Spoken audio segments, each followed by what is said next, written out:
Hi! இன்னைக்கு இந்த mini விளாக்ல என் பையனோட பர்த்டே செலிப்ரேஷன் விளாக் தான் பார்க்க போறோம். இந்த விளாக் ரொம்ப இன்ட்ரெஸ்டிங்காவும், ரொம்ப சர்ப்ரைஸாவும் இருக்கும்.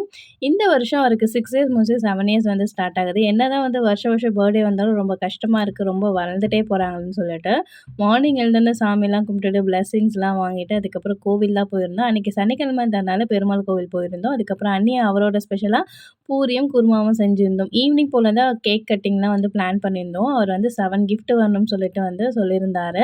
அதனால அவருக்கு ஏத்த மாரி இப்போ வந்து 7 இயர்ஸ்ல நான் 7 கிஃப்ட் வந்து வாங்கி வச்சிருந்தோம்.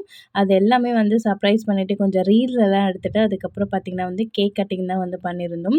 கேக் வந்து ரொம்ப வந்து பட்ஜெட்டா வாங்க வேணாம்னு சொல்லிட்டு ஒரு சிம்பிளான கேக் அதுவும் அவன் ஆசைப்பட்டான்னு சொல்லிட்டு தான். எனக்கு இதில இன்வெஸ்ட் பண்றதுலலாம் கொஞ்சம் கூட விருப்பமே இல்ல.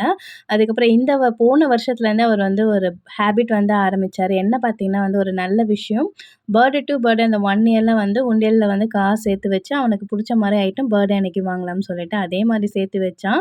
இந்த உண்டியல்ல பார்த்தீங்கன்னா வந்து 7000 கிட்ட இருந்தது. அவன் ஆசைப்பட்டது பார்த்தீங்கன்னா வந்து ஒரு பெரிய சைக்கிள் வாங்கணும்னு சொல்லிட்டு, அவன் சேர்த்து வச்ச காசுலயே அவனுக்கு சைக்கிள் வாங்கும்போது ரொம்ப சந்தோஷமா ஆயிடுச்சு. இந்த மாரி உங்க குழந்தைங்களுக்கும் சேவிங்ஸ் இருந்தா கத்துக் கொடுங்க. நாளைக்கு வேற ஒரு வீடியோல பார்க்கலாம்.